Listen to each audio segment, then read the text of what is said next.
January 18th, 2003. Returning to my monogamous nature. Carole writes to Howie, Dear Howie, if you are not turned off by pink hair, I'd love to come by Sunday and check out every department of the Howie Hug Shop. I have church until 11:30 and then my monthly volunteer meeting until 1:30, so it would be after 2 p.m. I have heard there is a ball game on that most of Tampa will be watching. When does that start so I don't keep you from it? Turns out he doesn't watch ball games. Thank goodness, but I didn't know that then. I was born blonde, but when I got pregnant with my daughter, it turned brown like hers and never did lighten back up. I've tried to wear it dark, but it freaked me out every time I went past a mirror.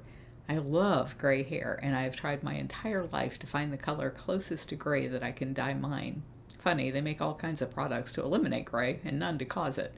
This stuff didn't look red on the box nor in the description, but it definitely has a pink cast to it. What is really funny about that is I always end up painting houses pink. I like the adobe cream colors, and yet no matter what I pick, when I am done with the house, people refer to it as the pink house. Since most of my properties have been in low-rent neighborhoods, that has actually been an advantage, but it was never my intention. You don't want my help when you go to pick paint. Today is a very happy day for me. As soon as I woke up to the sound of someone wanting in my gate, I came to see if there was any word from you. As always, I am just in awe of your spirit.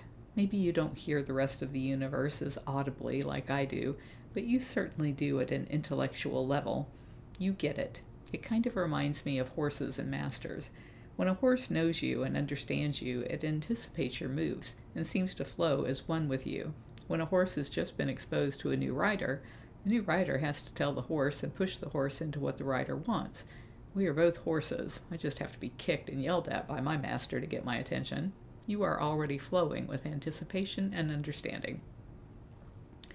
The people at the gate were the gunite crew for the pool. They ran over my water line, and now I have a pool in both the front yard and the backyard.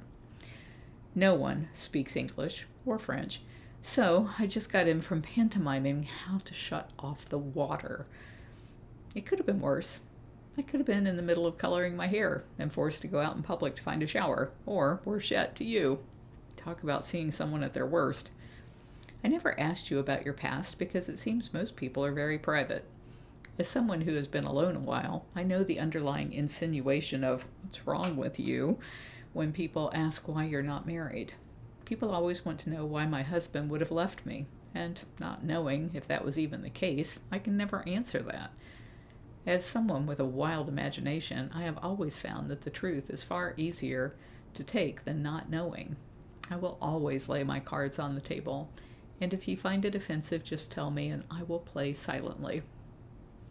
Before I hit send last night, Big Bob called and apologized for Little Bob acting out his emotions. He said that to just walk away was to cut his nose off to spite his face. He realized that his reason for coming to me initially was for guidance in the foreclosure market, and he feels that together we can make a lot of money. Our talents do complement each other in such a manner that I believe it could be true. He said that the sexual tension between us almost had to be handled the way it was in order to get it out of the way so that we can concentrate on business and not on wondering what the other would be like in bed. He believes that in time I will be so enamored with him that I wouldn't be able to be with anyone else, and until that is true, he doesn't want to have a sexual relationship with me. He went on to say that he didn't consider oral sex as sex, but I told him, I'm a Republican. I don't know if he is sincere, or if this is just a ploy. In either event, I don't know if I'm strong enough to resist, but I'm going to try. There are several reasons for that. The first is because you are so important to me. I had told him from the beginning that I could not give you up. That wasn't from any sense of obligation to you, because you never asked for a commitment from me. It is because of how good it is to be with you. I want to get to know you better, and I have never had a better sexual partner than you. If I am going to revert to my monogamous nature, it is going to be with someone that I care about and enjoy. I want that to be you. Perhaps I am being naive, but it appears this could be the best of both worlds for me. The connection that I feel with Bob is similar to that with my daughter, with Mary, with Radar, a secretary who anticipated my every move, and Bill. Over the past 17 years, Bill has been to me what you are to the women in your life that you were just friends with. That objective male perspective.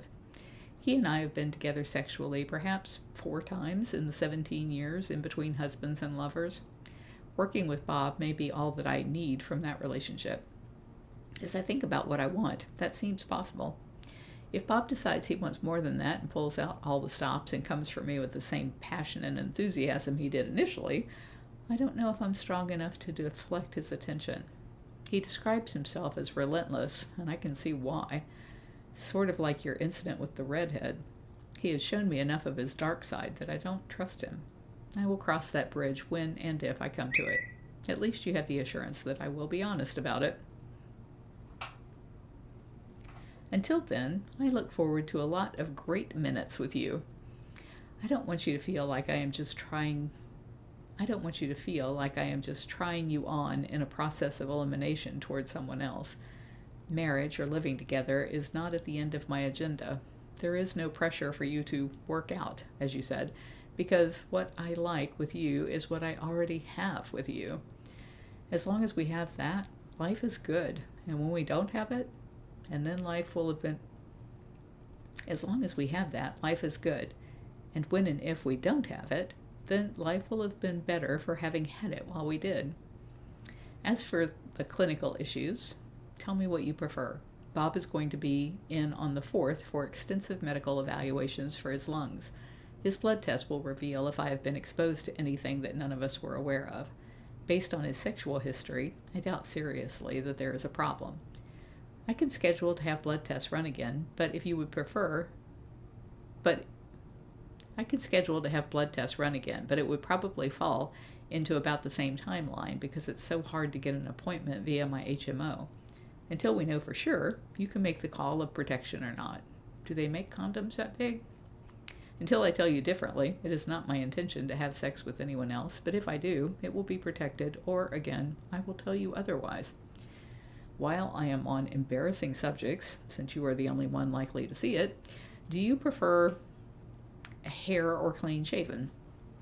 I have no preference other than to please my lover, so whatever you prefer is fine. I saw a woman once who shaved it into the shape of a Playboy bunny, but I am not that handy with a razor. Signed, Carole. Howie wrote back. Some friends who have a townhouse that looks out on Bay to Bay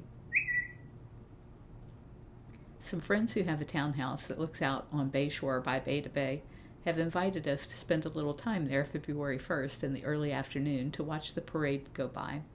Not something we have to spend the whole afternoon doing. Would you like to join me? I wrote Howie saying, Wildlife on Easy Street is celebrating Groundhog Day that day from 1 to 3. I need to be there for about 30 minutes, but can do it at 1 or at 2:30 just for moral support for the troops. Every year we end up competing with Gasparilla and always say we are going to plan differently the next year. I don't know who decided on February 1st, but I have been printing up tickets for it all morning.